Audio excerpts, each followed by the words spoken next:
유튜브에서 아이디어치 앳 워크를 검색하면 멍청하게 일하는 꼴들을 보고 배울 수 있다. 프로그래머들에게 욕 좀 하자. 신용카드로 인터넷에서 결제할 때 카드 번호를 입력하는 경우 어떤 카드는 16개 번호를 계속 입력하면 4개씩 자동으로 뒷칸으로 넘어가지만 어떤 카드는 4개 입력하고 나서 탭을 눌러야 넘어간다. 계좌 이체를 위해 공인인증서 암호를 입력할 때 어떤 은행의 프로그램에서는 대문자 키가 눌려져 있는 것을 보여주지만 대문자와 소문자를 구분한다는 메시지만 보여주거나 아무런 메시지조차 없는 경우들이 더 많다. 이런 사례들은 한둘이 아니다. 즉 기획자나 PM이 제시하는 내용을 뛰어넘지 못하는 닭대가리 프로그래머들이 많다는 말이다.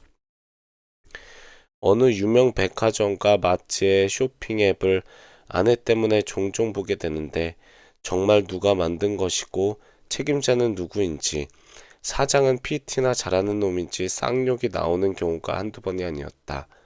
코딩 인력이 모자라다 보니 어중이 떠중이 다 덤벼드는 바람에 닭대가리 프로그래머들이 자기가 아주 잘하고 있는 것으로 착각한 채 월급을 받아가는 경우가 많다는 말이다.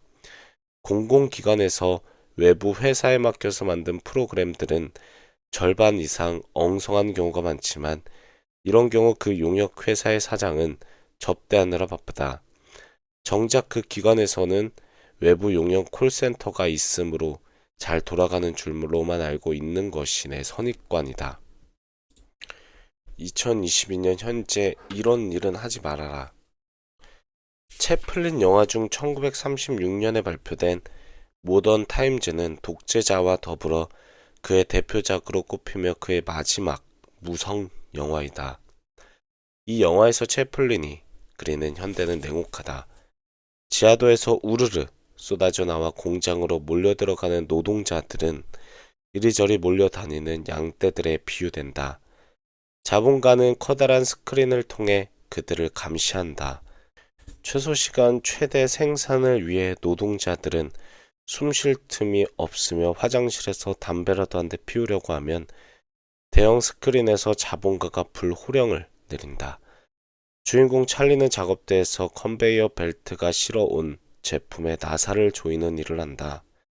그는 눈앞에 벌이 날아다녀도 기계에서 손을 떼지 못한다. 그의 손이 조금만 늦어도 전체 작업이 엉망이 되기 때문이다. 쉴 새 없이 나사를 조이던 그의 두 손은 작업대를 떠난 후에도 자동으로 움직인다.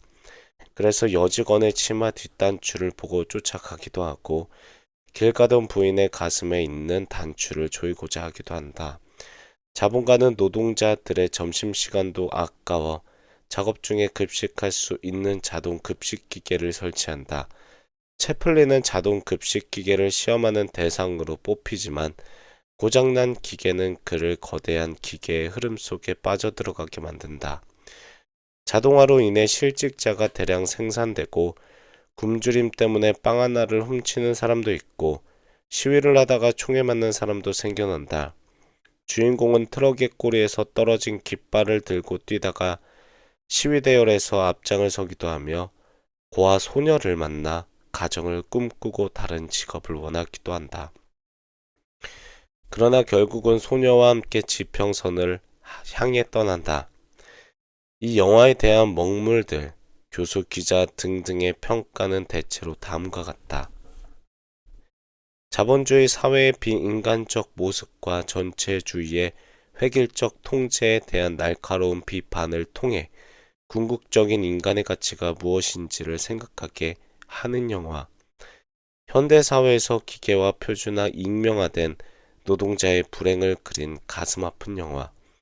대량 생산 체제 속에서 자신도 모르는 사이 거대한 기계의 한 부속품이 돼버린 인간의 모습을 희화적으로 보여준 작품. 대중사회에서 소멸되어 가는 인간성을 고발하고 물질 문명이 가져오는 속도전쟁과 효율 우선주의에 대한 비판을 그린 영화. 이 영화를 20대에 우연히 보고 먹물들의 평가도 들었을 때 내가 가진 의문은 다음과 같았다. 맞다. 동의한다. 내가 태어나기 무려 20년 전의 영화이지만 여전히 미래의 내 모습을 보여주는 것 같아서 살이 떨린다. 그렇지만 그래서 어떻게 살아야 한다는 거냐? 너희들이야 그런 비평을 하면서 먹물로 먹고 사니 그렇다 치더라도 나는 무슨 일을 하며 살아야 인간성을 잃어버리지 않는다는 거냐? 주인공이 또 다른 세상을 찾아 떠나는 모습에서 그저 언젠가는 아름다운 세상이 오려니 하는 희망을 배우라고? 그렇게 말하기만 하면 장땡이냐?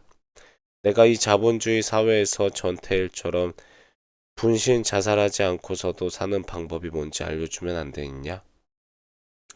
나도 인류 대학을 나오면 된다고. 전 과목에서 귀신이 되는 것은 도대체 안 되고 공부에 소질이 많지도 않은데 다른 방법은 없을까?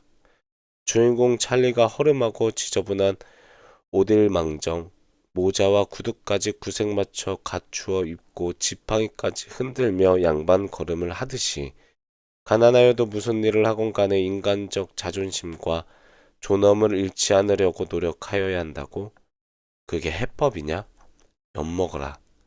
산업혁명 이후 인류는 1908년 헨리 포드가 자동차 대량 생산을 위해 설치한 거대한 컨베이어 벨트 앞에 서게 되었다. 물론 노동자들의 삶이 열약해지기만 한 것은 아니었다. 자기 자신이 기계화되는 것에 회의를 느낀 노동자들이 공장을 떠나자 포드는 임금을 단번에 2배로 올리기로 했고 그 덕에 미국에서 중산층 노동자 계층이 생겨나기도 했다. 그러나 여전히 부자가 되는 사람들은 컨베이어 벨트 밖에 있는 사람들이었다.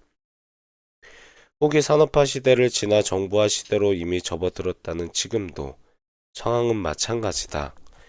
미국 메릴랜드대 교수이며 사회학자인 조지 리처는 그에 져서 맥도날드 그리고 맥도날드화에서 여전히 고속의 컨베이어 벨트가 우리 삶을 통제하고 있다는 것을 설명한다. 그렇다면 어떻게 하여야 컨베이어 벨트 밖으로 나가 살 수 있을까? 나는 자본주의 체제에서 당신이 노력을 아무리 해도 대가를 남들보다 더 크게 얻기는 어려운 일들을 컨베이어 벨트 앞에서의 일들로 간주한다.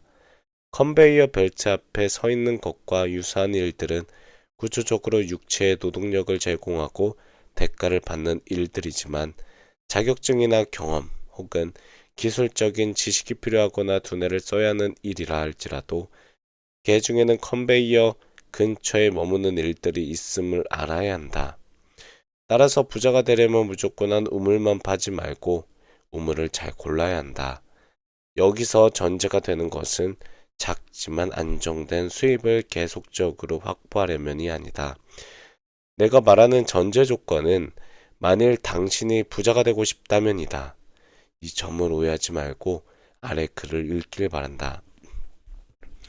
우선 어떤 서비스의 질에 대한 기대치가 고객과 회사 간에 이미 설정되어 있는 경우 당신이 고객의 주문만 받는 일을 회사 안 혹은 밖에서 하거나 그 주문을 중간에서 시행하는 일만 하거나 그 고객으로부터 대금을 받기만 하는 일은 하지 말라.